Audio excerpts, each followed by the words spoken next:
It's time for Around the Ozarks News, brought to you by the Springfield Greene County Park Board, Thompson Sales, Kitchenland USA, and Smouse Brothers Foundation Repair and Waterproofing. Here are your hosts, Ethan and Sarah Foreheads. Hey there, good morning to you on Tuesday. It's good to be with you. Glad you're here, wherever that is. And let's do some news to start out. All right. After help from city leaders and volunteers who were neighbors helping neighbors, the city of Springfield is getting some cleanup. Storm debris is being loaded up and moved off after neighbors helped neighbors stack it along the curb. And it is going to the recycling center. As you know, they waived the fees there. The city organized picking up lots of storm debris after storms in both April and June. Terribly so in some places. Lots of limbs came down. So the city broke up the area into 4 quadrants, like zone 1, 2, 3, 4. Zone 1 has started. Work is underway. Then they'll move on to 2, 3, 4 until everything is picked up. There's a lot of it. It's been a long ordeal, hasn't it? I mean, those were big. Those are some of the biggest storms as far as damage across Springfield that we've had since I can remember. I can't remember any more damage than that. Yeah. So, I mean, if you still have storm debris in your yard, get it to the curb, pile it up, and the city will come and get it for you. Okay. We told you yesterday that former congressman from Missouri, Billy Long, is no longer head of the IRS. Billy's now on his way to be ambassador to Iceland for President Trump. Yesterday, though, slip of the tongue, and we accidentally said Ireland instead of Iceland. 1 letter difference, but a lot of difference. So we heard from the former congressman who heard us make the mistake. He assured us he is going to be ambassador to Iceland, not Ireland. Yeah. So we apologized for misspeaking and wished the former congressman a happy birthday because yesterday was his birthday. You know, it's interesting, too, because Iceland, the whole Iceland-Greenland thing, and Billy Long is very, disarming. He's easy to talk to. And I'm just, wondering what kind of deal he's going to strike, because he's like a good, I don't know, talker face to face. So makes me wonder if there is, a long-term plan for this new position. Well, he may talk so fast and do the auctioneer stuff that he confuses them, and before you know it, it's a signed, done deal. Who knows? We'll watch. So, yeah. All right. Well, happy day late birthday, yes, to Billy Long. Okay. Come Monday, a lot of schools are back in class on Monday the 18th. That is everywhere from Aurora to West Plains. And then Springfield is back on Tuesday, as well as many other schools and lots of universities, too. So counting down the days. In Republic, the newest school building, last night they had a big open house, I guess you would call it, for the community to come in and see the school, the new one. And then on Thursday, it is Meet the Teacher, Meet the Team night, and orientation for the families who will attend there, their kids.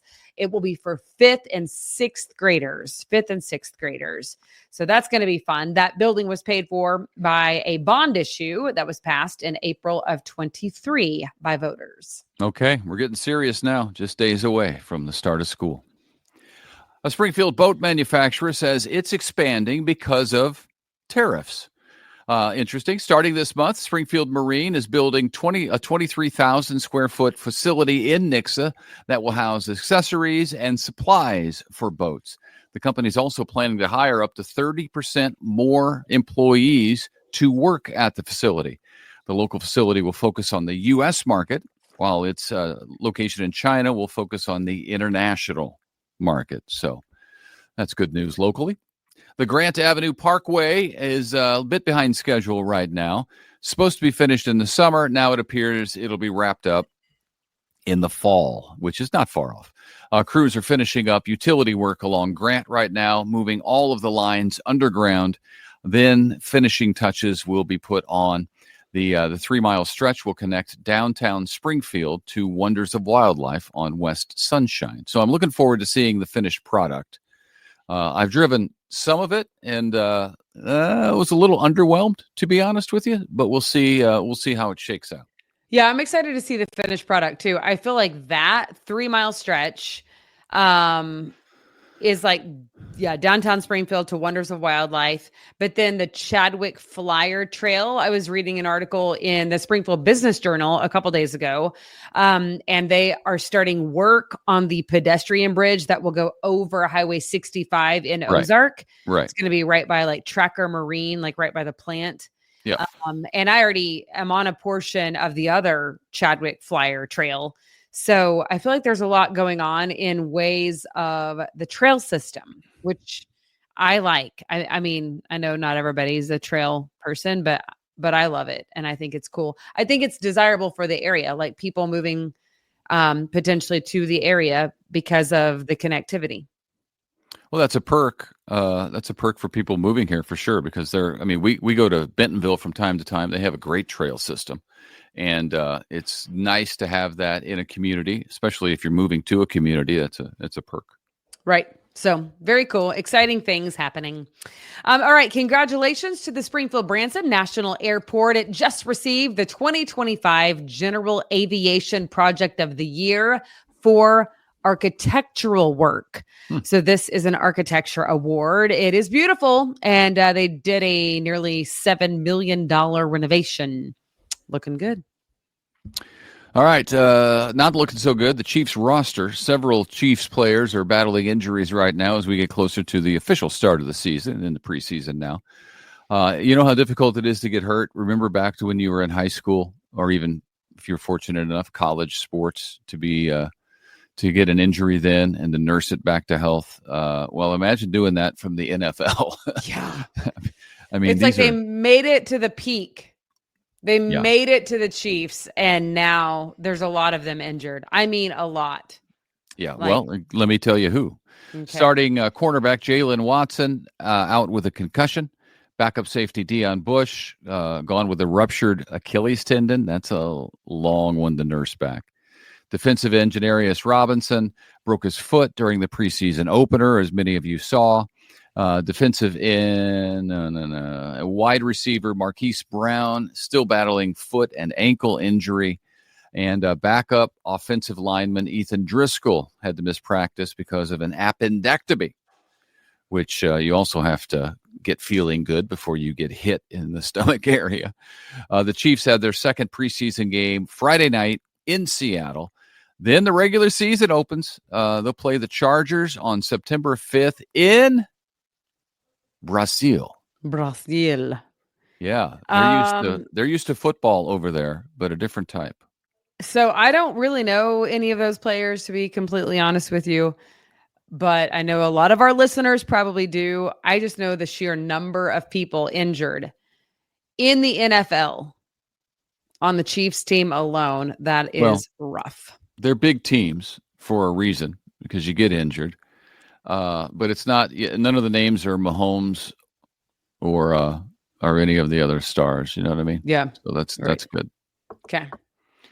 Missouri State basketball announced its full schedule. The very first year for them in Conference USA, so that'll be something. They open at home against Missouri Southern November 11th. This is Conzo Martin's second year back as coach. Of course, he used to be coach years ago, left for several years. Now he's back. Last year was a rough year, but in the way that college basketball now exists, with the NIL happening, kids getting paid and moving all over the place, chasing the biggest paycheck, which, can you blame them? It's a completely new team. Yeah. If you're going to do it that way, then you chase it. That's what you do, but I don't like it. I don't like it either. Last year's team was 9-23, so a terrible year, to be honest. But it's a whole new team this year, completely. A whole new team. That's beautiful singing voice. So we'll see how it shakes out. But it's tough to follow, especially college basketball these days. College football a little bit less, but college basketball is tough to follow, because literally you'll have a team that makes it to the Sweet 16, and you'll be like, the next year you'll be like, all right, well, let's build on that and then add some more talent. And then a few days after the season, they all announce they're leaving. Right. And you have a completely new ball club. I mean, I can't imagine being a coach and dealing with that year in and year out. But until they fix it, And I think it can be fixed. I think contracts are the next thing to happen in college basketball and Right. college sports, but we'll see. I don't know. Sports management. That's like a major at my alma mater, at least. And somebody needs to figure out a plan so that we can become a fan again of the team, not the individual. Okay. This is our last story, and I kind of love it. If you want to show some love to our military members, there's a group of veterans who are coming back from the latest edition of the Ozarks Honor Flight. This is where they go from here to Washington, D.C., and they spend the entire day going to the different memorials and monuments in our nation's capital, and then they fly home. So if you want to go and show some love, they will be coming home on Wednesday night, tomorrow night at 7:30 p.m. 7:30 p.m. Yep. So if you're going to go out there, the organizers say, please come at 7 o'clock.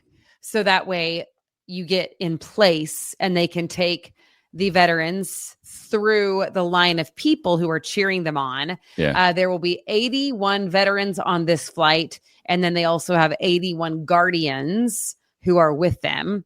So that number times 2. And then they just come through. And if you've not been, it's really cool. It's a super moving ceremony to be a part of. And it's pretty great. Yeah, it's neat. I got to go on an honor flight, cover it for KY3 years ago. And that was when they were still doing only World War II veterans, taking them to our nation's these capital. are primarily Vietnam veterans and then some from the Korean War. Right. Primarily Vietnam. So I feel like it's what's the word? Like it's a thankless job. That one especially, the Vietnam War. And come home and be showered, by people, because most of them are from the Ozarks, like specific local to our area. Some of them, a little bit outside of the Ozarks area, I suppose, from Arkansas, but from parts of Arkansas, but most of them right here in our backyard. Yeah, they certainly didn't get many thank yous when they returned from Vietnam. In fact, they got many of them the opposite. Quite the opposite. Yes. Yeah. So it's when I was there and I took the trip with the World War II veterans, super cool in DC because they had a huge welcoming party there. And then when we got back to Springfield, the same thing happened. And you may or may not be shocked at how moved the veterans are by it, but they are overcome with emotion during the entire day. So it's a neat thing to be part of. Just thinking about it right this second. Yeah, it's a neat thing to be part of. So there you go. Tomorrow night. Tomorrow night. Be there at 7 p.m. and they land at 7:30. Okay, now finally we have a contest going on. We are giving away tickets to the Tim McGraw concert. So if you like Tim McGraw, Around the Ozarks is the website that you need to go to enter to win. That concert's coming up on Sunday, August 31st at Thunder Ridge Nature Arena. So check it out. Enter to win. It's easy to do, and we hope that you will. He's got a lot of really good songs. I remember him from the 90s mainly. Yeah. It's but good. I'm surprised because I don't like him necessarily, but he's too pretty, I think. But I like more songs than I want to give him credit for. Yeah. Well, that's on you, sir. That's a me problem. That's a you problem. Yeah. That's a me problem. I get it. All right. Well, hey, thanks for tuning in. We hope to see you back here tomorrow morning. Okay. See ya.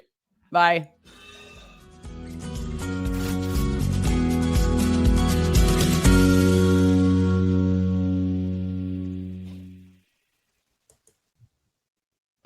It's time for Around the Ozarks Wake Up Weather, brought to you by Command Family Medicine, Heating and Air Paramedics, and Taylor Grubaugh Chevrolet. Here's your host, meteorologist Abby Dyer. Good morning, everybody. Conditions across the Ozarks this morning are pleasant. Generally, we're seeing the upper 60s and low 70s for morning time temperatures on this Tuesday, August 12th. Overall, it's going to be another summer-like day in the Ozarks. High temperature in Springfield today, 88, but it'll feel more like the mid-90s when you factor in that relative humidity. Much like the last couple of days, we also have a storm chance in the forecast this afternoon. It's not a big one. about a 20% chance for afternoon showers and thunderstorms. Much like the last couple of days, we are not promised rain in the forecast today, but should it develop in your town, there will be at least a small chance that a few of the storms are on the strong side, providing some gusty winds and some locally heavy downpours. We had a couple of severe thunderstorm warnings with that batch of storms that moved in late in the day. Another opportunity is possible today for just a couple that are on the strong side with a lot of heat and a lot of moisture in place. It does lend itself to conditions that can mean some stronger storms. We have temperatures in the upper 60s and low 70s this morning, though, as I mentioned. So it's a comfortable start. You can get out early today and beat the heat. We do have a frontal boundary kind of draped across the center of the country, and it's impacting us here in the Ozarks. It's creating this boundary where we see these daily opportunities for showers and thunderstorms. There's some unstable air in the atmosphere, and it's also one of the reasons that a few of those storms have been on the strong side. So we'll hold on to this daily rain chance both today and tomorrow. I have this persisting in the forecast through about Thursday of this week. Then we see a big trough push east of the region by Wednesday. That'll start to mean a drier weather pattern for us as we look at the extended numbers. They start to come up for the end of the work week too, because we have some near normal average temperatures now with the cloud cover and the isolated rain chance kind of keeping our numbers down in comparison to where they were just 1 week ago. So high temperatures today, I think they make it to about 88 in Springfield. Tomorrow, it'll be a similar day, upper 80s, low 90s on Wednesday with that about 30% chance for some showers and thunderstorms.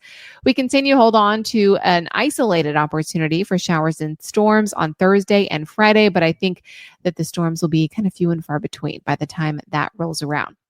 What will happen for the tail end of the week is that temperatures are likely back to the 90s everywhere on Thursday, and we should be in the mid 90s again by Friday, which will set us up for another hot, sunny summer weekend in the forecast.